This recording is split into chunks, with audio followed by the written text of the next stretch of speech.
Bye bye. चलिए, Bihar police मद्य निषेध का सेट नंबर 2 है आपका। आइए, सेट नंबर 2 है। पहला जो क्वेश्चन है आपका बिहार पुलिस में। हाँ, तो जो भी बच्चे बिहार पुलिस का जिनका एग्जाम 14 जून और 17 जून को होने वाला है, तो बिहार पुलिस के लिए जो सेट चालू है आपका डेली, तो अभी टाइम टेबल गड़बड़ा जा रहा है। 1 बजे से 3 बजे तक टाइम है इसका। तो चलिए, आज का जो बिहार पुलिस का क्वेश्चन है आपका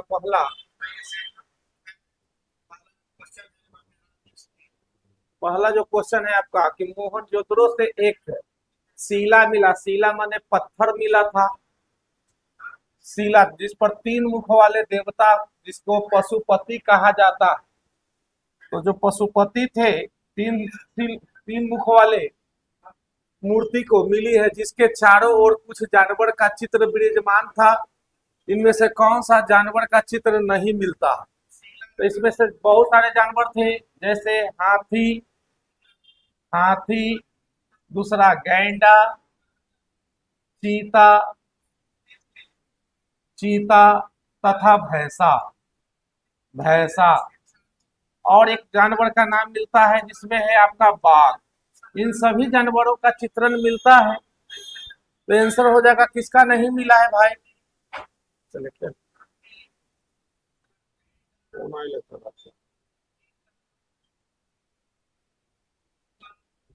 चलिए, तो इसमें से चार काटिए ना जी, कट रहा है यहाँ पर, देख रहे हैं। चलिए, तो इसमें किसका नहीं मिला है? तो शेर का जिक्र है जो कि नहीं मिला है। आंसर हो जाएगा। चलिए, नेक्स्ट क्वेश्चन है। कह रहा है कि हड़प्पा और मोहनजोदड़ो को एक विस्तृत साम्राज्य की जुड़वा राजधानी उपरोक्त कथन के द्वारा कहा गया। यानी हड़प्पा और मोहनजोदड़ो को जुड़वा राजधानी किसके द्वारा कहा गया? तो हड़प्पा और मोहनजोदड़ो को जो जुड़वा राजधानी कहा था, जैसे हैदराबाद और सिकंदराबाद था। हैदराबाद हैदराबाद प्लस सिकंदराबाद। उसी प्रकार जो है, कह रहा कि हड़प्पा और मोहनजोदड़ो को जुड़वा राजधानी कहा जाता है। तो यह किसने कहा था? तो पिगट ने कहा था कि हड़प्पा और मोहनजोदड़ो जो है, इनको जुड़वा राजधानी कहा गया। तो हड़प्पा और मोहनजोदड़ो से बहुत सारा क्वेश्चन मिलता है, याद रखेंगे। तो हड़प्पा जो है, हड़प्पा से बहुत सारे चीज मिले हैं। पहला है कि आपका यहाँ से स्वास्तिक का चिन्ह मिला था। स्वास्तिक का चिन्ह मिला। अगर कहे एक महिला के गर्भ से गेहूं का पौधा निकलता हुआ मिला था। या हम कहेंगे अनाज रखने वाला भंडारण मिला था। अनाज रखने वाला, एक क्वेश्चन बिहार यूपीएससी में पूछा था, अनाज भंडारण वाला कोठरी मिला था। चलिए, स्वास्तिक का चिन्ह मिला, महिला के गर्भ से गेहूं का पौधा, या हम कहेंगे अनाज भंडारण का एक बड़ी मात्रा में कोठरी मिला था। तो हड़प्पा और मोहनजोदड़ो को जुड़वा राजधानी कहा जाता है। जैसे हैदराबाद और सिकंदराबाद को जुड़वा राजधानी कहते हैं, उसी प्रकार आपका हैदराबाद और सिकंदराबाद को भी जुड़वा। हाँ, तो हड़प्पा और मोहनजोदड़ो को जो जुड़वा राजधानी कहा था, वह किसने कहा था? पिगट ने कहा था। चलिए, नेक्स्ट जो क्वेश्चन है आपका, आर्य शब्द का शाब्दिक अर्थ क्या होता है? आप लोग पढ़े होंगे, यह प्राचीन भारत का जो टॉपिक है कि आर्य सभ्यता का आर्य शब्द किससे इंगित करता है। तो आर्यों का जो आगमन हुआ था, आर्यों का आगमन यह वैदिक काल में हुआ था। आगमन वैदिक काल में यह 1500 से 1000 ईस्वी के बीच में हुआ था। और इसके समय में जो आर्य सभ्यता था, इनका लैंग्वेज जो था संस्कृत था, इनका भाषा संस्कृत था। और प्रिय पशु जो जानते ही हैं आप लोग, प्रिय पशु जो था घोड़ा था। और लैंग्वेज की बात करें तो यह संस्कृत था। और आर्य लोग जो थे मूल रूप से यह मध्य एशिया के निवासी थे। मध्य एशिया के निवासी थे और भारत में आकर यह पंजाब में बसे थे। भारत में आकर यह मूल रूप से पंजाब में बसे थे। तो याद रखिएगा, कह रहा है कि आर्य शब्द का शाब्दिक अर्थ क्या होता है? धार्मिक समूह, निजातीय समूह, क्षेत्रीय समूह या भाषा समूह। तो हम बात कर लेते हैं। तो यह एक आर्य शब्द था जिसका एक भाषा था, और इनका प्रिय पशु जो थे आपका घोड़ा था। चलिए नेक्स्ट क्वेश्चन है, भारत में गुलाम वंश की स्थापना किसने किया? तो याद रखिएगा, दिल्ली सल्तनत में 5 राजवंशों ने शासन किया था, जिसका नाम है गुल खिलाकर तुम सैया ला दो। दिल्ली सल्तनत में 5 राजवंशों ने शासन किया। चलिए दिल्ली सल्तनत जिसका समय था 1206 से लेकर 1526 तक, इसमें कुल 5 राजवंशों ने शासन किया था, जिसका नाम था गुल खिलाकर तुम सैया ला दो। गुल खिलाकर तुम सैया ला दो, याद रखिएगा, सैया ला दो। यानी गुलाम वंश की बात करें तो गुलाम वंश जो थे, गुलाम वंश जिसकी स्थापना 1206 में कुतुबुद्दीन ऐबक के द्वारा किया गया था। और कुतुबुद्दीन ऐबक जो थे वह मोहम्मद गौरी का गुलाम थे। जब मोहम्मद गौरी की मृत्यु 1206 ईस्वी में हुआ था, उस समय कुतुबुद्दीन ऐबक ने अपने आप को दिल्ली का राजा घोषित कर दिया था। तो गुलाम वंश का जो समय था 1206 से लेकर 1290 ईस्वी तक, तो कह रहा है कि भारत में गुलाम वंश की स्थापना की गई थी। तो तराइन का पहला युद्ध, तराइन का दूसरा युद्ध, या चंदावड़ का युद्ध, या मोहम्मद गौरी के हत्या के बाद। तो मोहम्मद गौरी की हत्या जब हो गया था 1206 ईस्वी में, तब जाकर यहाँ पर हुआ था 1206 ईस्वी में मोहम्मद गौरी की हत्या हुआ। तब कुतुबुद्दीन ऐबक, यह इनका सेनापति थे, जो भारत में अपने आप को राजा घोषित किए। चंदावड़ का जो युद्ध हुआ था, तराइन का पहला युद्ध कहेंगे तो 1191 में हुआ, और दूसरा कहेंगे तो 1192 में हुआ था। अगर तीसरा की बात किया जाए तो 1215 में तराइन का युद्ध हुआ। अगर तीसरा की बात करेगा तराइन का, तो तराइन का 3 युद्ध हुआ था, 1191, 1192 और 1215 में, जो इलतुतमिश के द्वारा और इलतुतमिश के द्वारा लड़ा गया था। तो याद रखेंगे, मोहम्मद गौरी के हत्या 1206 ईस्वी में हुआ, तब जाके गुलाम वंश की स्थापना कुतुबुद्दीन ऐबक ने अपने आप को दिल्ली का शासक घोषित कर दिया, राजा घोषित किया था। चलिए नेक्स्ट क्वेश्चन है आपका, यांडूब की संधि किससे संबंधित है? कह रहा है कि यांडूब की संधि जो है वह किससे संबंधित है, ध्यान में रखिएगा। चलिए, तो यांडूब की जो संधि है, प्रथम एंग्लो भूटान युद्ध, दूसरा एंग्लो भूटान युद्ध, या प्रथम एंग्लो नेपाल युद्ध। याद रखेंगे, प्रथम एंग्लो बर्मा जो युद्ध हुआ था, भारत से बर्मा 1937 में अलग हुआ था। और इसी के जो युद्ध हुआ था, तो यांडूब के संधि के द्वारा भारत से बर्मा को अलग कर दिया गया 1937 में। याद रखिएगा, भारत से अलग किया गया बर्मा, जिसको म्यांमार भी कहा जाता है। नेक्स्ट क्वेश्चन है, अंग्रेजों के खिलाफ हथियार उठाने वाला पहला आदिवासी नेता माना जाता है किसको? तो याद रखेंगे, अंग्रेजों के खिलाफ जो उठाने वाला पहला हथियार था, वह आपके कौन थे? ताना भगत, बिरसा मुंडा जो आपका झारखंड में किए थे, और तीसरा है तिलका मांझी। तो बिरसा मुंडा का संबंध झारखंड से है, झारखंड में इन्होंने चलाया था। इनका मृत्यु हो गया था 1899 में, मृत्यु जो हुआ था 1899 में।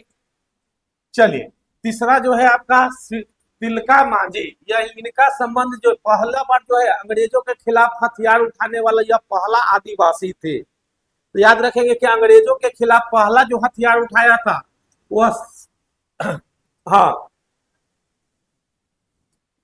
चलिए नेक्स्ट क्वेश्चन है, निम्नलिखित 1 और निम्नलिखित 2 को मिलान करिए और विद्रोह नेता को करिए। जैसे संथाल विद्रोह, तो संथाल विद्रोह का समय मालूम है 1855 में। 1855 में जो संथाल विद्रोह हुआ था, उसका नेतृत्व सिद्धू और कानू ने किया था। तो यहाँ पर कह रहा है कि कौन सा होगा, जिसको मिलान कीजिए। तो याद रखेंगे, जो पहला है संथाल विद्रोह गंगा नारायण सिंह है, दूसरा पहाड़िया विद्रोह तिलक मांझी, चुआड़ विद्रोह राजा जगन्नाथ, या भमिज विद्रोह दुर्जन सिंह। तो यह जो विद्रोह हुआ था, आप लोग को बिहार पुलिस में एक विद्रोह से 100% क्वेश्चन पूछा जाता है, तो याद रखिए आपको यह याद कर लेना है टॉपिक को। जितना जो संथाल विद्रोह है, मुपला विद्रोह है, तो यह विद्रोह आपको याद ही करना होगा हर हाल में। तो यहाँ पर पहला जो करा कि संथाल विद्रोह, तो जनजाति का पूछ रहा कि कौन सा जनजाति नेतृत्व किया था, तो संथाल विद्रोह का जो नेतृत्व किया था वह किए थे गंगा नारायण सिंह। दूसरा है, ये VVI क्वेश्चन है आपका कि पहाड़िया विद्रोह जो आपका चंद्रगुप्त द्वितीय के समय से है, इसका नेतृत्व तिलक मांझी। और तीसरा है चुआड़ विद्रोह, राजा जगन्नाथ। आंसर हो जाएगा आपका, देखिए यहाँ पर संथाल विद्रोह,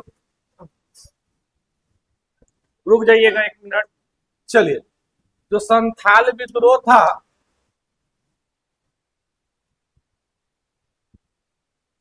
चलिए संथाल विद्रोह तो तिलक मांझी हो जाएंगे। पहाड़िया विद्रोह कहेगा तो राजा जगन्नाथ होगा, और चुआड़ विद्रोह कहेंगे तो ये होंगे, अब हरमीज कहेगा तो गंगा नारायण। आंसर जो हो जाएगा आपका 1 नंबर। चलिए अगला क्वेश्चन है, बिहार पुलिस का ये आपका मद निषेध का सेट नंबर 2 है, और यह सेट नंबर 3 को प्रैक्टिस कराया जा रहा है। तो सेट नंबर 3 है जो आपको, इससे पहले आपका 2 सेट हो चुका है। जो बच्चे करना चाहते हैं आप पीछे वाला प्लेलिस्ट में जाके देख लेंगे। कह रहा है कि तात्या भील एक आदिवासी नेता था। तात्या भील जो है एक आदिवासी नेता था, जिन्हें लोकप्रिय रूप से किस नाम से जाना जाता था, यानी तात्या आदिवासी नेता को किस नाम से जाना जाता था? मसीहा के नाम से, सिंह बोंगा, या भारत का रॉबिन हुड। जैसे आप सिनेमा में देखे होंगे रॉबिन हुड, तो पूछ रहा है कि जो तात्या भील था उसको नेता, आदिवासी नेता को किस नाम से जाना जाता है? तो भारत का रॉबिन हुड के नाम से जाना जाता है। रॉबिन हुड का मतलब होता है एक अनोखा। तो रॉबिन हुड के नाम से जाना जाता था किसको? तो तात्या भील को। आंसर हो जाएगा C नंबर। नेक्स्ट क्वेश्चन है, महात्मा गांधी से पहले किस आदिवासी नेता ने सत्याग्रह का आंदोलन किया था? तो महात्मा गांधी तो बाद में भारत में सत्याग्रह आंदोलन किए थे। इन्होंने महात्मा गांधी सबसे पहले साउथ अफ्रीका में 1906 में किए थे, और इंडिया में 1917 में अपना पहला सत्याग्रह किए थे, और पहला जो भूख हड़ताल किए थे वह 1918 में अहमदिया आंदोलन में किए थे। तो बात कर रहा है कि महात्मा गांधी ने सबसे पहले किस आदिवासी नेता ने सत्याग्रह आंदोलन को किया था? तो महात्मा गांधी साउथ अफ्रीका में कहेंगे तो 1906 में, और इंडिया में कहेंगे तो 1917 में, और भूख हड़ताल 1918 में। लेकिन यहाँ पर कह रहा कि इनसे भी पहले भारत में सत्याग्रह का किसने नेतृत्व किया था? तो जात्रा भगत नहीं होगा, अंतारा। तो आंसर हो जाएगा ताना भगत। तो याद रखेंगे, ताना भगत जो है महात्मा गांधी से पहले भारत में सत्याग्रह आंदोलन का नेतृत्व किए थे। चलिए नेक्स्ट क्वेश्चन है आपका, सभ्यता और बर्बरता के बीच संघर्ष 1857 का विद्रोह के बारे में किसने कहा था? तो याद रखेंगे, इसमें 5 लोगों का दिया गया वाक्य है। 5 लोगों ने अपना अपना मत दिया था 1857 के विद्रोह के बारे में। तो 5 लोगों को देखेंगे, कह रहा है कि सभ्यता और बर्बरता, यानी बड़बड़ाने वाला, ज्यादा बोलने वाला, तो ज्यादा बोलेगा उसको क्या करिएगा? तो जो ज्यादा बोलता है उसको क्या कीजिएगा? यहाँ पर करा एरिक स्टोक्स, इन्होंने कुछ नहीं बोला। चलिए दूसरा है जे लॉरेंस, TR होम्स। चौथा है जेम्स आउटम। जो ज्यादा बोलता है, बड़बड़ाता है, उसको आउट कर दिया जाता है। जो ज्यादा बड़बड़ाएगा, कह रहा कि ज्यादा बड़बड़ाता था, तो बड़बड़ाता को जिसको क्या कर दीजिएगा? आउटम कर दीजिएगा, आउट कर दीजिएगा। सॉरी, जेम्स आउटम नहीं होगा, TR होम्स होगा। हाँ, कह रहा है कि सभ्यता और बर्बरता के बीच संघर्ष जो 1857 के विद्रोह में किसने कहा था? तो TR होम्स ने जो है यह बताया था। यह जो 1857 का विद्रोह है यह सभ्यता और बर्बरता के बीच संघर्ष है। तो T.R. होम्स घर में बैठकर बड़बड़ाता था। तो याद रखेंगे, बड़बड़ाएगा कहाँ? जिसके पास कोई काम नहीं रहेगा, घर में बैठ के बड़बड़ाते रहेगा। तो आंसर हो जाएगा T.R. होम्स। चलिए, चौथा क्वेश्चन है, अगला क्वेश्चन, निम्नलिखित व्यक्तियों में से किसे समाजवादी विचारकों में गिना जा सकता है? तो कह रहा कि किसे है जो समाजवादी विचार, जिनका समाज से मिलता जुलता विचार हो, समाज में रहने के लिए विचारगत हो। तो ऐसे कौन से व्यक्ति हैं जिनका विचार समाजगत है? पहला जो आंसर है आपका, देखिए कह रहा है कौन? फ्रेडरिक एंगलिस, दूसरा है रॉबर्ट ओवेन, और तीसरा है आपका लुइस ब्लैक, और चौथा है इमैनुअल कांट। तो कह रहा है कि इनमें से कौन जो है निम्नलिखित व्यक्तियों में से समाजवादी विचार, यानी कि समाज में रहने की बातों को करते थे? तो आंसर कौन कौन हो जाएगा? केवल एक और दो, केवल एक और तीन, कौन से होंगे? आंसर होगा एक, दो और तीन। इमैनुअल कांट जो है यह समाजवादी नेता नहीं था, यह समाजवादी नेता नहीं था। चलिए, नेक्स्ट क्वेश्चन है, मध्य पाषाण काल से जुड़ी विशेषताओं को संबंध में निम्नलिखित कथनों पर विचार कीजिए। कह रहा है कि चित्रों को सबसे बड़ी संख्या में मध्य पाषाण काल से संबंधित है, यानी कि सबसे ज्यादा जो चित्र है। तो याद रखिएगा, तो चित्रकला का जो स्वर्ण युग कहा गया था, क्वेश्चन आया है, चित्रकला का स्वर्ण युग कहेंगे जहांगीर का समय को कहते थे, जहांगीर। और स्थापत्य कला का कहेंगे, स्थापत्य कला का स्वर्ण युग कहेंगे तो आपका हो जाएंगे शाहजहां। शाहजहां। अगर कहेंगे हिंदी का, संस्कृत का क्लासिक युग, संस्कृत का कहेंगे तो आपका गुप्त काल हो जाएगा, गुप्त काल हो जाएगा। तो यहाँ पर कह रहा है कि मध्य पाषाण काल से जुड़ी विशेषताओं में सबसे संबंध में निम्नलिखित कथन पर विचार, चित्रों को सबसे बड़ी संख्या, यानी कि नव पाषाण काल मध्य पाषाण काल के पाषाण काल द्वितीय से संबंधित है। इस अवधि के दौरान बनाए गए चित्रों के विषय वस्तु तो अनेक है, लेकिन इन चित्रों का आकार छोटा है। तो आप पढ़े होंगे मध्य पाषाण काल में भीम बेटिका, आप पढ़े होंगे भीम बेटिका गुफा, भीम बेटिका गुफा जिसका खोज 1957 में किया गया था, और यह जो है मध्य प्रदेश में है, और इसको 1990 में राष्ट्रीय स्तर पर मान्यता मिला था, और 2003 में इसको विश्व धरोहर में शामिल किया गया था। विश्व धरोहर में इसको 2003 में शामिल किया गया था। तो यहाँ पर आंसर कौन सा होगा? तो चित्रकला का मध्य पाषाण काल में, हाँ चित्रकला जो है वो मध्य पाषाण काल में सबसे अधिक मिला है। चलिए, तो आपका आंसर जो हो जाएगा कौन सा देख लीजिएगा। चलिए, कह रहा है कि चित्रकला का सबसे बड़ी संख्या मध्य पाषाण काल में, हाँ तो मध्य पाषाण काल में हुआ है। इस अवधि में द्वारा बनाए गए चित्र में विषय वस्तु अनेक है, लेकिन इनके चित्रों के आकार छोटे, हाँ छोटा छोटा आकार दीवारों पर बनाया जाता था, छोटा छोटा आकार दीवारों पर बनाया जाता था। आंसर हो जाएंगे दोनों। चलिए, नेक्स्ट क्वेश्चन है, मध्य पाषाण काल से जुड़ी विशेषताओं का संबंध करिए। चलिए, भारत के संविधान सभा के बारे में निम्नलिखित में से कौन सा कथन सही है? तो भारत का संविधान के बारे में बताना है, अपना जो संविधान है भारत का। तो करा प्रांतीय विधानसभा के सदस्यों के द्वारा अप्रत्यक्ष रूप से संविधान सभा का चयन किया गया। तो प्रांतीय जो था यह आपका सरदार वल्लभ भाई पटेल के द्वारा प्रांतीय संविधान सभा के अध्यक्ष चुना गया। यह सभी प्रांतों को मिलाकर भारत में 14 राज्यों को गठन किए थे, सभी प्रांतों को मिलाकर 14 राज्यों का गठन किए थे। सार्वभौमिक वयस्क मताधिकार के आधार पर चुनाव किए गए थे। हाँ, 1950 का जो चुनाव हुआ था वो मत के आधार पर नहीं हुआ था।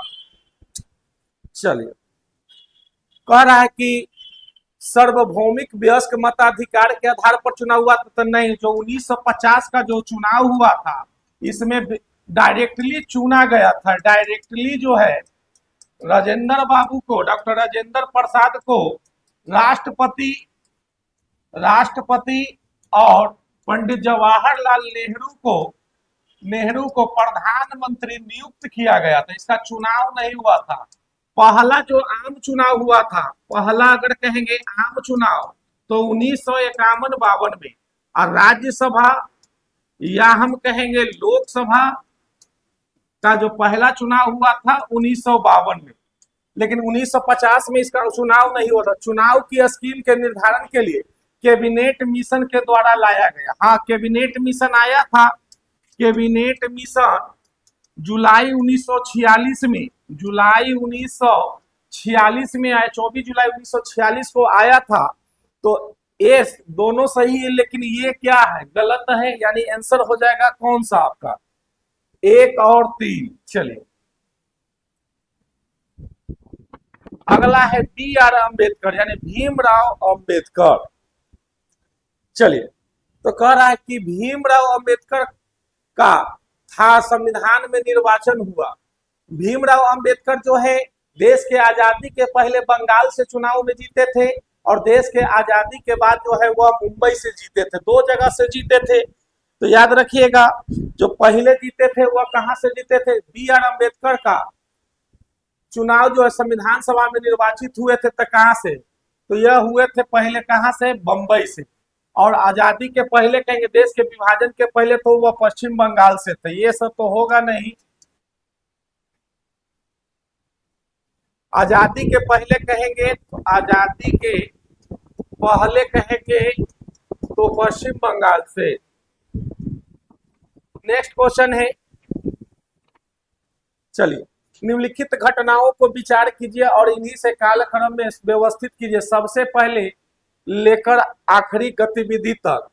प्रारूप समिति की नियुक्ति, प्रारूप समिति में 7 सदस्य था, 7 सदस्य थे, और इसे बनाने में 6 महीना का समय लगा था। 6 महीना का समय लगा था, लगभग 63 लाख रुपया खर्च हुआ था। 63 लाख खर्च हुआ था। भारतीय संविधान सभा को अंगीकृत और अधिनियम नियमित किया। हाँ, संविधान में बहुत सारे चीज जो दूसरे देश से अंगीकृत किया गया, लिया गया। भारतीय संविधान के प्रवृत्त होने की तिथि, संविधान सभा का प्रथम बैठक, तो संविधान सभा का जो प्रथम बैठक है वह 9 दिसंबर 1946 को हुआ था। दूसरा 11 दिसंबर 1946 को, और तीसरा जो हुआ था संविधानिक बैठक जिसमें प्रस्तावना को पंडित जवाहरलाल नेहरू ने पेश किए थे, वह है 13 दिसंबर 1946 को। तो पहला कहेंगे, दूसरा कहेंगे और संविधानिक कहेंगे जिसमें प्रस्तावना को पेश किया गया। चलिए, तो कह रहा है तो 15 नंबर में कौन कौन से सही है। तो यहां पर देखिए, सबका क्रमबद्ध रूप से चुनना है, यानी काल क्रम बैठाना है। तो संविधान का जो पहला बैठक हुआ था वह कब हुआ था, 9 दिसंबर 1946 को, पहला हो जाएगा ये। दूसरा करा भारतीय संविधान की प्रवृत्त होने की तिथि थी, तो भारतीय संविधान के प्रवृत्त होने की तिथि जो था 26 नवंबर 1949। दूसरा हो जाएगा। तीसरा कह रहा है भारतीय संविधान को अंगीकृत और अधिनियमित किया गया, तो आंसर जो हो जाएगा आपका 1 नंबर। और प्रवृत्त यानी कि मौलिक अधिकार, मौलिक कर्तव्य वगैरह जो लिया गया है, तो वही प्रवृत्त हुआ। चौथा है आपका पहला प्रारूप समिति की नियुक्ति, तो प्रारूप समिति की नियुक्ति भीमराव अंबेडकर के द्वारा किया गया था। चलिए, कह रहा कि भारतीय राजनीतिक व्यवस्था में इनमें से कौन सा सर्वोच्च है, यानी कि भारत के राज्य व्यवस्था में सबसे जो सर्वोच्च स्थान दिया गया वह किसका दिया गया, सर्वोच्च न्यायालय को? नहीं। दूसरा है संविधान, तीसरा है संसद। तो आंसर जो हो जाएगा बताइए जल्दी से ना, कौन हो जाएगा? संविधान। सबसे ऊपर जो है आपके हमारे देश में सबसे ऊपर जो है किसको रखा गया है, तो सबसे ऊपर जो है रखा गया है किसको? संविधान। और संविधान की ताकत जो है जनता में है, क्योंकि अब्राहम लिंकन ने कहा था कि जो देश है संविधान जनता के द्वारा, जनता के से है, यानी कोई भी देश का जो संविधान होता है जनता के लिए, जनता के द्वारा और जनता से ही होता है। यह अब्राहम लिंकन का कथन था। चलिए, सूची 1 और सूची 2 का मिलान कीजिए। पहला क्वेश्चन है आपका मूल अधिकार। दूसरा है कार्य का संचालन, तीसरा है संघ शक्ति और चौथा है प्रारूप। तो प्रारूप समिति के जो अध्यक्ष थे वो प्रारूप समिति कौन लाए थे? प्रारूप समिति लाए थे आपका भीमराव अंबेडकर। और मूल अधिकार कार्य का संचालन, तो कार्यों का संचालन कौन कर रहे थे? चलिए संघ शक्ति, तो संघ जहां भी रहेगा दो दो को संघ है, संघ कहेंगे तो पंडित जवाहरलाल नेहरू। याद रखिएगा कहीं भी अगर संघ लग जाए तो संघ रहेगा तो पंडित जवाहरलाल नेहरू। यानी कह रहा है मूल अधिकार, तो मूल अधिकार जो है यह सरदार वल्लभ भाई पटेल ने इसमें 6 मूल तत्वों को रखा था, 6 मूल तत्वों को रखा था इसमें। दूसरा कह रहा है कि कार्य का संचालन, तो चलिए 1 का 4 हो जाएगा, तो देखिए 1 का 4 एक गो में है ये। चलिए दूसरा हो जाएगा कार्य का संचालन, तो कार्य का संचालन हो जाएगा के मुंशी। संघ शक्ति कहेगा तो पंडित जवाहरलाल नेहरू, जहां भी संघ लग जाएगा तो पंडित जवाहरलाल नेहरू। चलिए अगला मिलान कीजिए। चलिए कह रहा है कि राज्य के नीति निर्देशक तत्व जो आपका आयरलैंड से लिया गया है, राज्य का जो नीति निर्देशक सिद्धांत है वह कहां से लिया गया है? तो आयरलैंड से लिया गया है। दूसरा है मूल अधिकार कहां से लिया गया है? तो मूल अधिकार आपका संयुक्त राज्य अमेरिका से लिया गया है। चौथा है, तीसरा है यानी कि पहला का हो जाएगा 3, तो पहला का 3 किसमें है आपका? ये हो जाएगा। चलिए पहला का 3 इसमें भी है और इसमें भी है। चलिए राज्य दूसरा का देखिए 5 होगा तो दूसरा का 5 किसमें है? इसमें और इसमें भी है। तीसरा देखिए संघ राज्य संबंध, यानी समवर्ती सूची कहां से लिया गया? तो ऑस्ट्रेलिया से लिया गया। 3 का 1 हो जाएगा, 3 का, चलिए ए न होकर आंसर डी नंबर हो जाएगा।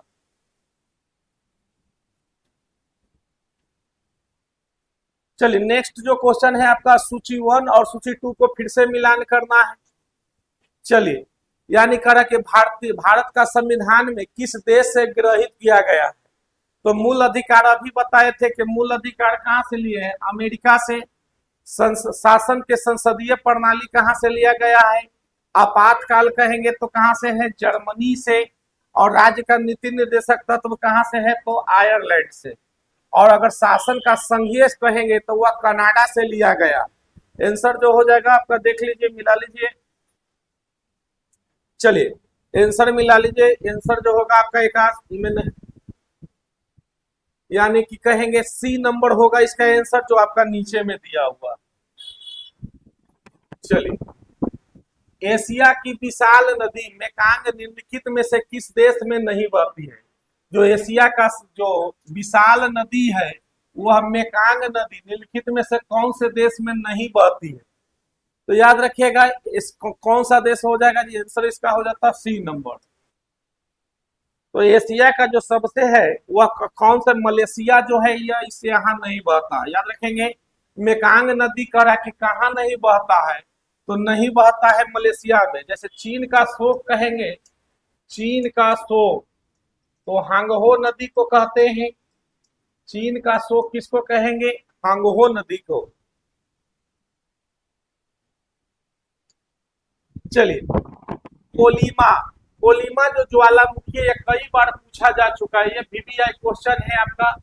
कोलिमा जो ज्वालामुखी है वह कहां पर अवस्थित? देखिए आपका लंबा नहीं खींचना है, आप लोग को रिवीजन कराना है। कोलिमा जो ज्वालामुखी है वह किस देश में स्थित है? तो कोलिमा ज्वालामुखी आपका कहां पर है? मेक्सिको में। याद रखेंगे भारत में एकमात्र सक्रिय ज्वालामुखी है जिसका नाम है बैरस। भारत में एकमात्र सक्रिय ज्वालामुखी है जो इसका नाम है बैरस। आंसर याद रखिएगा।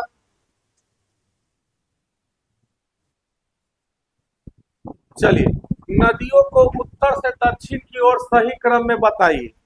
नदी जो है वह उत्तर से दक्षिण की ओर, इनमें से कौन सा है जो सही क्रम में है, इसको बताना है। तो देखिए नर्मदा नदी है जो पूरब से या पश्चिम, नर्मदा हो गया, ताप्ती हो गया, गोदावरी हो गया और कावेरी हो जाएगा। आंसर यही हो जाएगा क्योंकि सबसे पहले नर्मदा, फिर ताप्ती, तब गोदावरी, तब कावेरी। यह जो है सब अरब सागर में गिरता है। कहाँ गिरता है? अरब सागर में गिरता है जाकर। नर्मदा और ताप्ती सबसे ज्यादा याद रखेंगे। नर्मदा और ताप्ती जो है यह बहता है पश्चिम की ओर, पश्चिम की ओर, और यह डेल्टा का निर्माण नहीं करता है, डेल्टा का निर्माण नहीं करता है, याद रखेंगे डेल्टा का निर्माण नहीं करता। चलिए अगला क्वेश्चन है मृदा। तो मृदा निवारण सबसे पहले याद रखेंगे, मृदा दिवस कहेंगे तो 5 दिसंबर को, मृदा दिवस 5 दिसंबर को। इसके अध्ययन को क्या कहते हैं, पेट्रोलॉजी। मृदा के अध्ययन को कहते हैं पेट्रोलॉजी।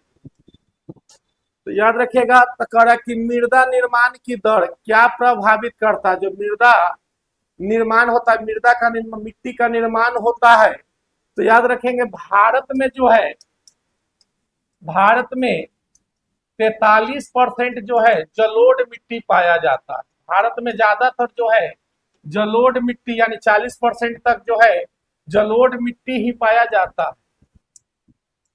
और जलोढ़ मिट्टी दो प्रकार के होते हैं, पुराना और एक होता है नया। पुराना और नया। पुराना को बोलते हैं बांगर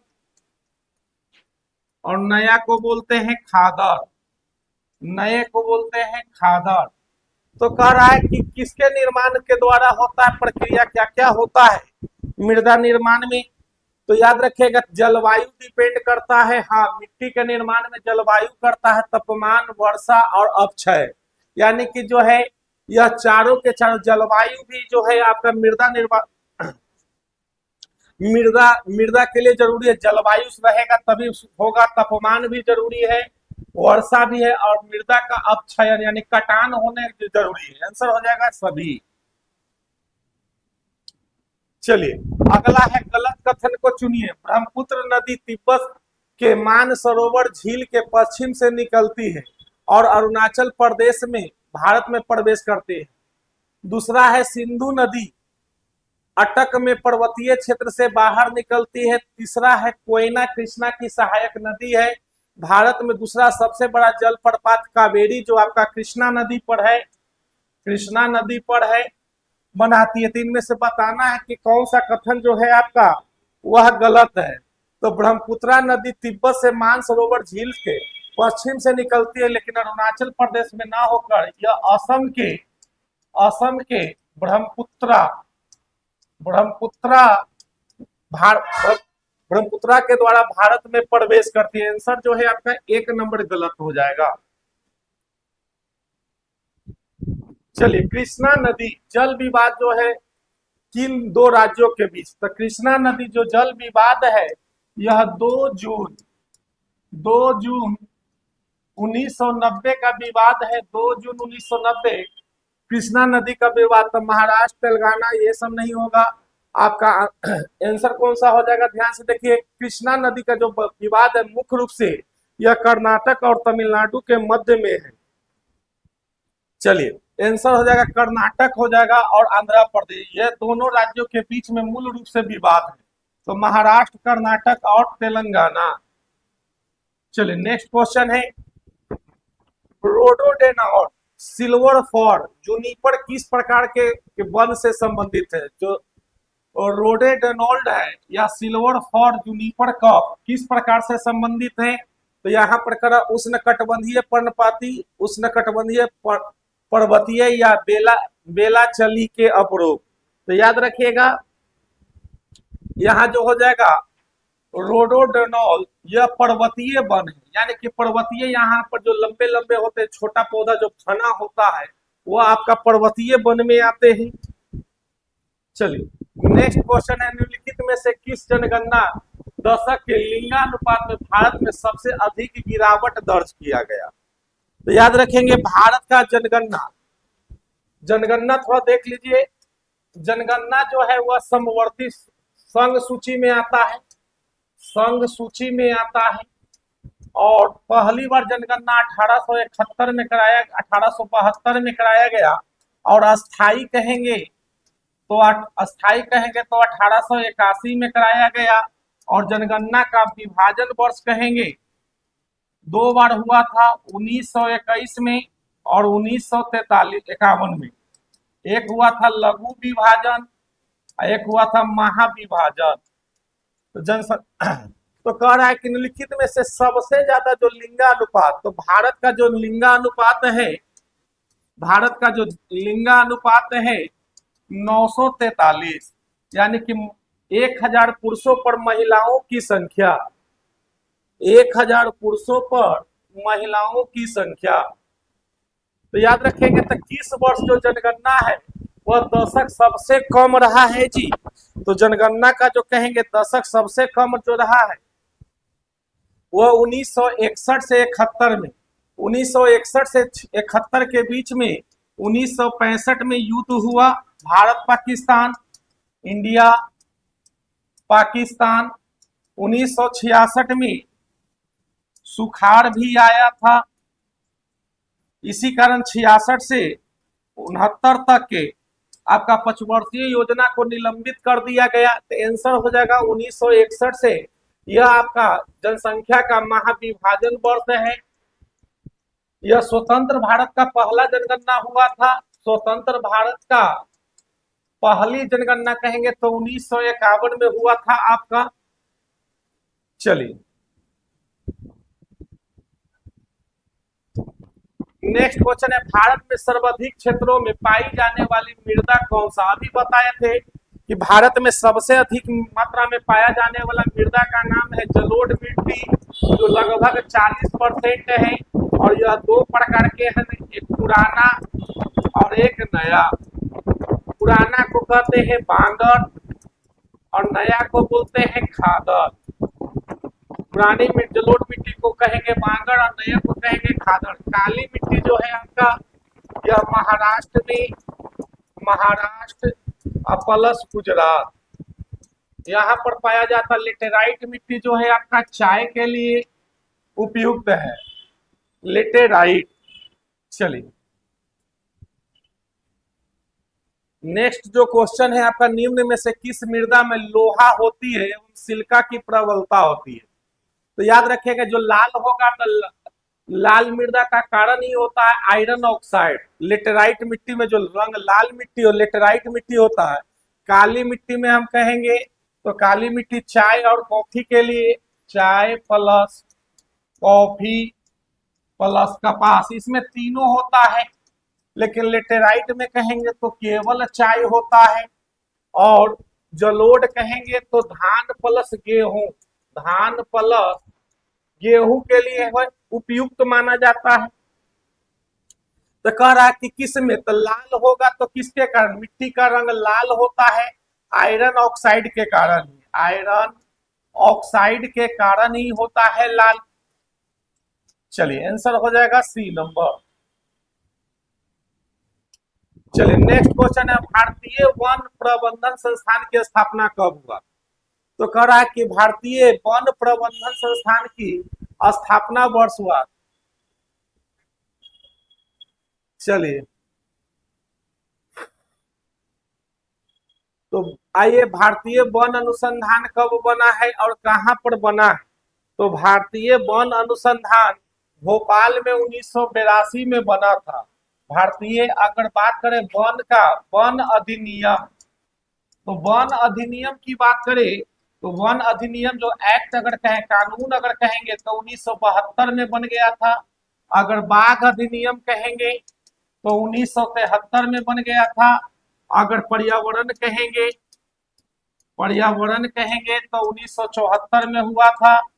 याद रखेंगे बाघ, वन अधिनियम कहेंगे तो 72, बाघ कहेंगे 73, जल प्रदूषण कहेंगे 1986, हाथी संरक्षण कहेंगे, हाथी संरक्षण अधिनियम 1991।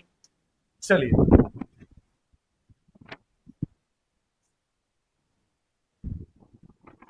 नेक्स्ट क्वेश्चन है, भारत में मुद्रा की स्थिति का लक्ष्य क्या है। भारत में जो मुद्रा की स्थिरता का लक्ष्य किसके द्वारा तय किया जाता है। सरकार के द्वारा, आरबीआई, एसबीआई, सेबी के द्वारा। तो यहाँ पर कह रहा है कि किसके द्वारा भारत में जो है, भारत में है जो स्थिरता, मुद्रा की स्थिरता, तो मुद्रा का लेन देन या विदेशी मुद्रा कहेंगे तो यह सब काम है आरबीआई। आरबीआई का जो गठन हुआ था अधिनियम एक्ट 1934 के द्वारा, और इसकी स्थापना हुआ था, स्थापना कहेंगे तो 1935 में हुआ था। और इसका जो पहला गवर्नर था, फर्स्ट गवर्नर ओसवान स्मिथ था। ओसवान स्मिथ थे। और पहला भारतीय कहेंगे, पहला भारतीय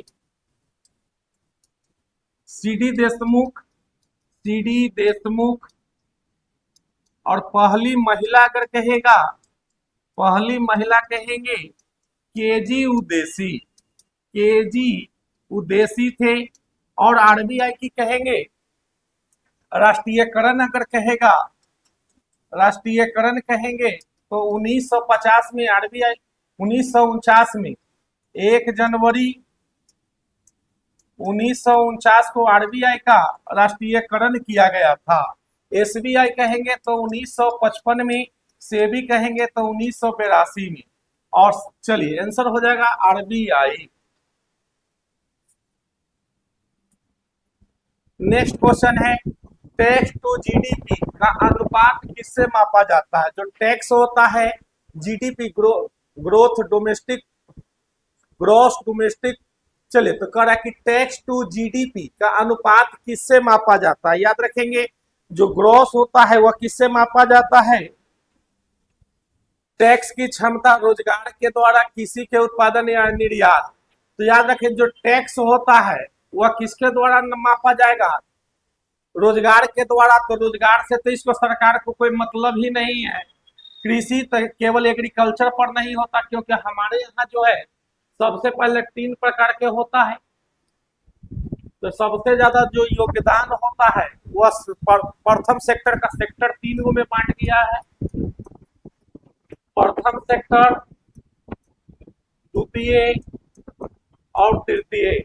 तो इसमें सबसे ज्यादा जो योगदान होता है तृतीय सेक्टर का, और तृतीय सेक्टर में ही आता है टैक्स, होटल वगैरह, जितना जो बैंकिंग वगैरह है।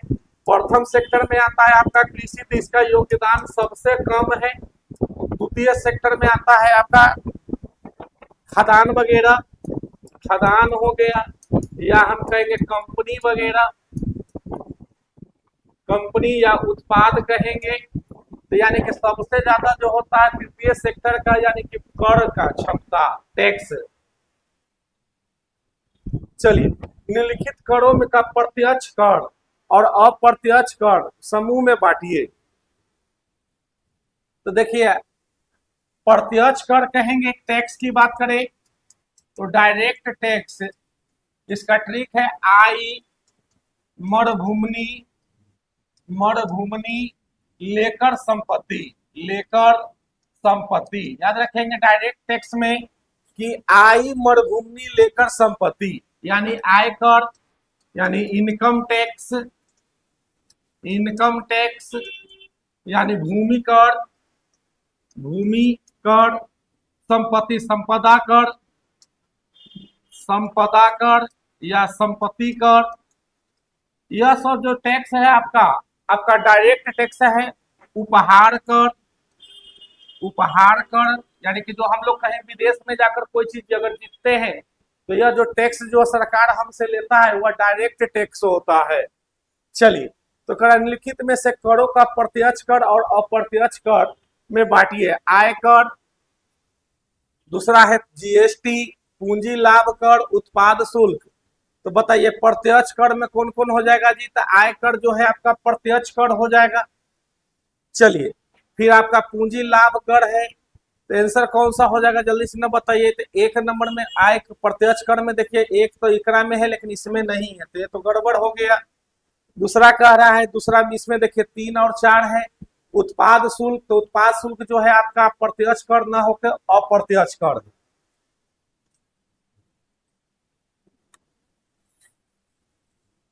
चलिए, आंसर जो हो जाएगा आपका, हाँ, आयकर और पूंजी लाभ कर जो है प्रत्यक्ष हो जाएगा। जीएसटी जो है और ये दोनों जो है आपका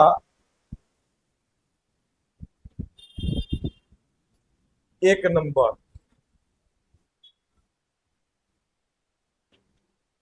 चलिए, दूसरा क्वेश्चन है सूची 1 और सूची 2 को मिलान कीजिए। हरित क्रांति, तो हरित क्रांति का संबंध किससे है जी? तो हरित क्रांति 1966-67 में आया था। दूसरा है श्वेत क्रांति, 1970 में वर्गीस कुरियन लाया था। नीली क्रांति, और चौथा है गोल्डन क्रांति।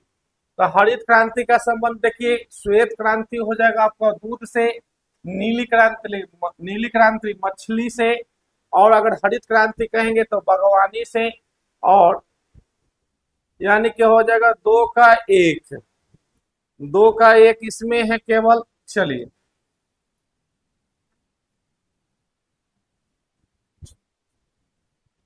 नेक्स्ट क्वेश्चन है, कौन सा गलत है इसमें? प्रत्यक्ष कर आयकर पर लगते हैं। हाँ, प्रत्यक्ष कर जो है आयकर पर लगते हैं, ये सही है। जीएसटी प्रत्यक्ष कर है? नहीं, जीएसटी जो है यह एक प्रकार का अप्रत्यक्ष कर, जीएसटी जो है आपका एक प्रकार का अप्रत्यक्ष कर है, ये गलत हो जाएगा। बात कर लेते हैं जीएसटी का फुल फॉर्म होता है good and service tax, good and service tax. और जीएसटी की शुरुआत हुआ था, जीएसटी 1 जुलाई 2017, और इसे लागू करने वाला पहला राज्य जो था आपका असम, और अंतिम राज्य था जम्मू कश्मीर। इसे लागू करने वाला पहला देश की बात करें तो पहला जो देश था जीएसटी लागू करने वाला वह था फ्रांस। आंसर हो जाएगा बी नंबर। चलिए, कृषि में रिवर्स सर्च शब्द का अर्थ क्या होता है? तो कह रहा कि कृषि में रिवर्स सर्च का अर्थ क्या होता है? तो चलिए, कृषि और औद्योगिकरण, ग्रामीण कृषि में कर रहा है तो कृषि ही होगा, ग्रामीण से शहर की ओर पलायन गलत है। कृषि उत्पाद कम होना नहीं, रिवर्स नहीं होगा। कृषि से जुड़ी ऋण संकट नहीं, कृषि का औद्योगिकरण ही कहलाता है रिवर्स सर्च। कृषि में रिवर्स सर्च का शब्द होता है औद्योगिकरण, यानी कृषि में विकास। अगर कृषि में विकास हो रहा है तो उसको हम लोग औद्योगिकरण भी कह सकते हैं। आंसर हो जाएगा 1 नंबर। चलिए नेक्स्ट क्वेश्चन है, बेरोजगारी दर किस संस्था के द्वारा प्रकाशित किया जाता है? जो बेरोजगारी दर है आपका वह किसके द्वारा किया जाता है? तो आरबीआई जो है आपका विदेशी मुद्रा, विदेशी मुद्राओं का करता है। एनएसएसओ जो है, एनएसओ जो है इसकी स्थापना 1949 में किया गया था। यह बेरोजगारी को पता लगाने के लिए किया गया। नीति आयोग 1 जनवरी 2015 को लाया गया था। सेबी जो 1982 में सेबी की स्थापना किया गया, security exchange board of India, इसका फुल फॉर्म होता है security exchange board of India. यह हमारे स्टॉक एक्सचेंज के देख रेख के लिए किया गया था। 1875 में स्टॉक एक्सचेंज की स्थापना किया और जीएसटी को इसके देख रेख के लिए 1982 में स्थापित किया गया। चलिए, कहा कि 40 डिग्री सेल्सियस का मान फ़ारेनहाइट में क्या होगा? तो सेल्सियस का मान फ़ारेनहाइट में क्या होता है? तो आप पढ़े होंगे C/5 बराबर F-32/9 बराबर K-273/5। इसको जो है यूज करना है हमेशा टेम्परेचर वाला में। तो यहाँ पर कह रहा है कि सेल्सियस को किस में बदल दीजिए? तो सेल्सियस को फ़ारेनहाइट में, यानी यहाँ से यहाँ लेके जाना है। तो ये 5 क्या हो जाएगा? कैंसिल हो जाएगा। अब यहाँ सेल्सियस में 40 है तो 40 डिग्री रखिए, आप माइनस में तिपटी आएगा तो प्लस में। 40 डिग्री सेल्सियस का मान, अच्छा सॉरी केल्विन, फ़ारेनहाइट में क्या होगा? तो ये दोनों हो जाएगा। यहाँ 40 है तो 5 से काट दीजिएगा, 5 × 40 8 हो जाएगा, और 9 × 72, तो 72 + 32 कर दीजिए, तो 2 और 2 कितना हो जाएगा? 4, 7 3 10, 104 डिग्री हो जाएगा। चलिए, कह रहा है उष्मा का किस विधि के द्वारा बिना किसी माध्यम के सीधा किरणों के रूप में एक स्थान से दूसरे स्थान तक पहुंचता है? तो संवहन जो होता है, चालन कहेंगे तो लोहा में होगा, धातु में होगा, लोहा प्लस अगर धातु कहेंगे जैसे चाय का केटली का गर्म होना, लोहे की छड़ को गर्म होना, यह सब होता है चालन। संवहन कहेंगे जैसे बादल का चलना, या हम कहेंगे पानी वगैरह, या हम कहेंगे मिट्टी का बर्तन जो भी होगा संवहन होगा। विकिरण कहेंगे तो धरती का गर्म होना, या हम कह सकते हैं आग के भट्ठी के पास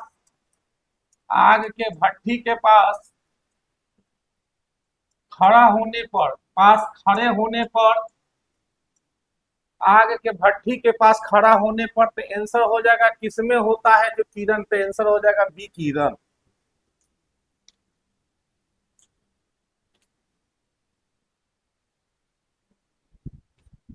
चलिए नेक्स्ट क्वेश्चन है, जल्दी से ना बताइए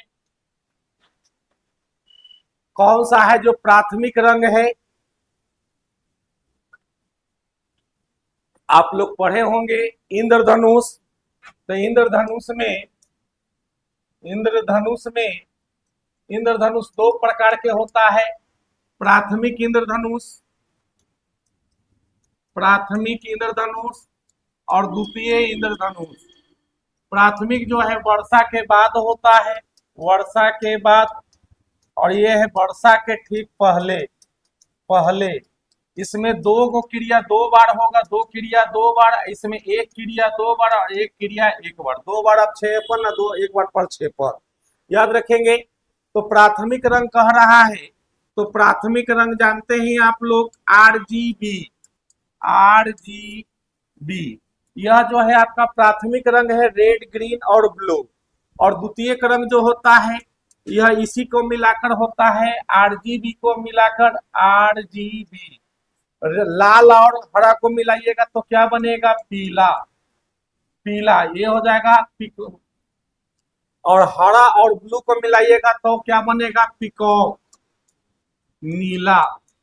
तो ये तीन को हो जाएगा आपका, लाल हरा नीला हो जाएगा आरजीबी, ये आपका प्राथमिक रंग हो जाएंगे। संपूरक रंग जो होते हैं आपके, संपूरक रंग होते हैं व्हाइट, जो प्राथमिक रंग और द्वितीय रंग के मिलाकर बनते हैं।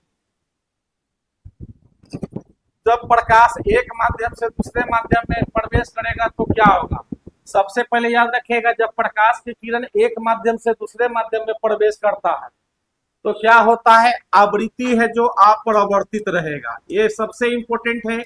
आवृत्ति नो चेंज, आवृत्ति जो होगा नो चेंज होगा। जब प्रकाश की किरण सघन माध्यम से विरल माध्यम में जाएगा, विरल के मतलब अभिलंब से दूर भागेगा, अभिलंब से दूर भागेंगे। और जब विरल माध्यम से सघन माध्यम में जाएगा तो अभिलंब की ओर भागेगा, अभिलंब की ओर भागेंगे, याद रखिएगा। तो यहां कह रहा है कि जब प्रकाश एक माध्यम से दूसरे माध्यम में जाएगा तो क्या होगा। चलिए, तो कह रहा है कि जब चाल एवं तरंगधर अपरिवर्तित रहेगा, नहीं ये दोनों बदलते हैं, केवल अपरिवर्तित कहेंगे तो आवृत्ति है जो ही रहता, आवृत्ति अपरिवर्तित रहेगा, ये सही है। चाल एवं तरंगधर दोनों बदलता है, ये सही है। चलिए नेक्स्ट क्वेश्चन है, निम्नलिखित में से कौन सा सही है। लाल रंग का तरंगधर सबसे कम होता है, नहीं, लाल रंग का तरंगधर सबसे ज्यादा होता है, जबकि 4 बज गया, बैठिए। लाल रंग का तरंगधर सबसे ज्यादा होता है, बैंगनी रंग का तरंगधर सबसे अधिक होता है, गलत है, सबसे कम होता है, सबसे कम या सबसे अधिक होता है। चलिए, लाल रंग का अपवर्तनांक और बैंगनी रंग से कम होता है, उपरोक्त में से एक से अधिक नहीं, आंसर होगा लाल रंग का अपवर्तनांक बैंगनी से कम होता है, ठीक है, क्योंकि अपवर्तनांक कम होगा तभी इसका तरंगधर ज्यादा होगा। चलिए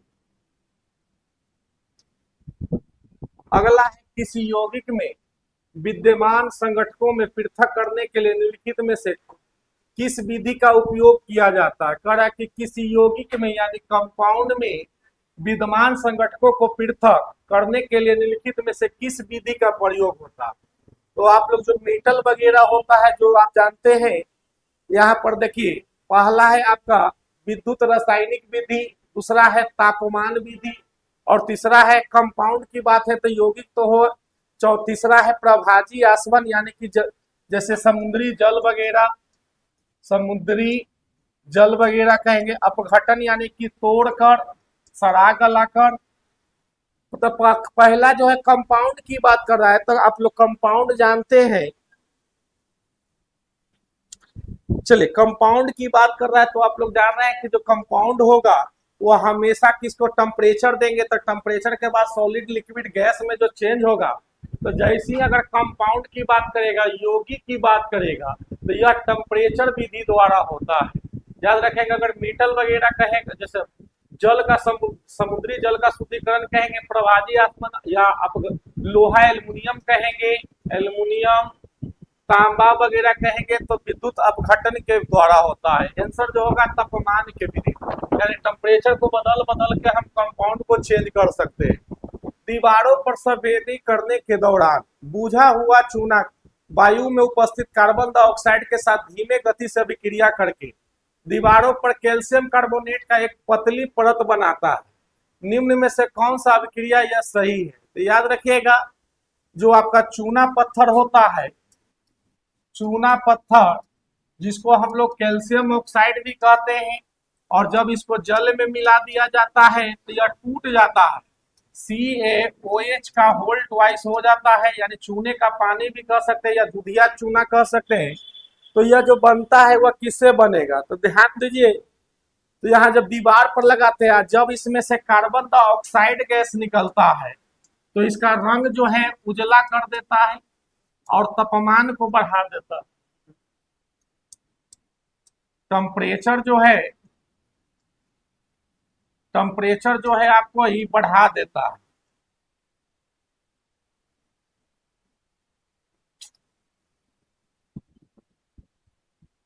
चलिए तो यहाँ पर देखिए क्या हो जाएगा, देखिए यहाँ चूना का पानी हो जाएगा दूधिया चूना, जब इसमें से कार्बन डाइऑक्साइड निकलता है तो यह बनता है सगरमरमर जिसका नाम है कैल्शियम कार्बोनेट। आंसर हो जाएगा आपका डी नंबर। चलिए नेक्स्ट क्वेश्चन है आपका हीरा और ग्रेफाइट।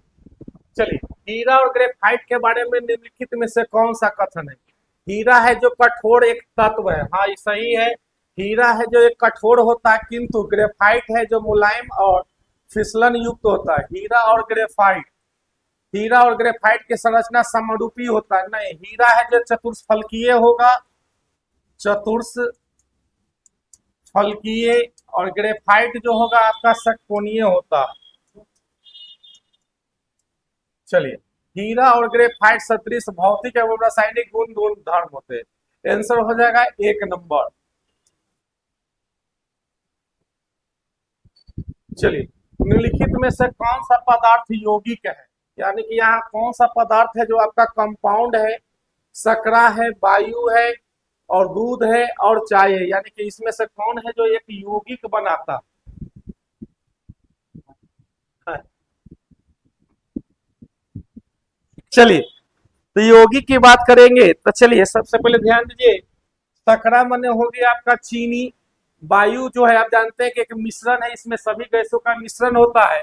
दूध जो होता है आपका कोलाइडी विलयन होता है, ब्लड हो गया, दूध हो गया, ये कोलाइडी विलयन का उदाहरण होता है।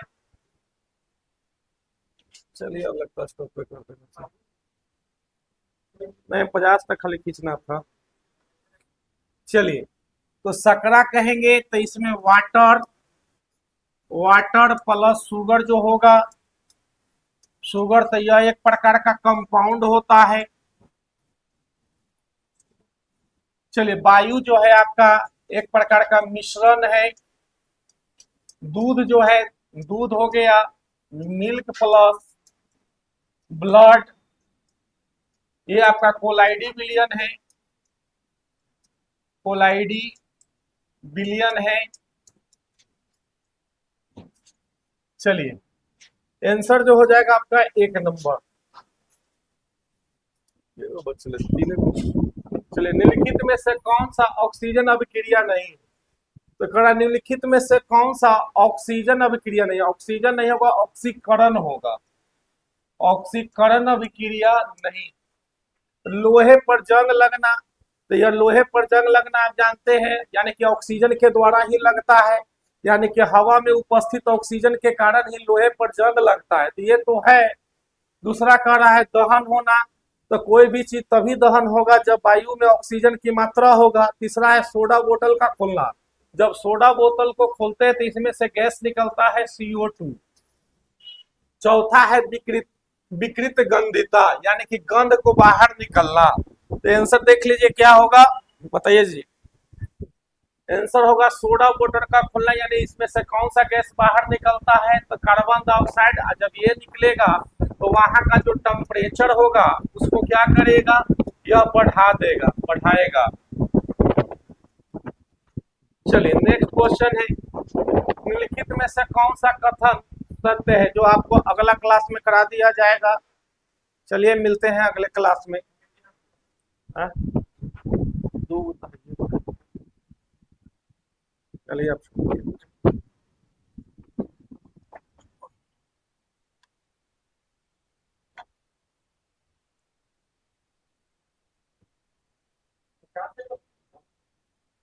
100 क्वेश्चन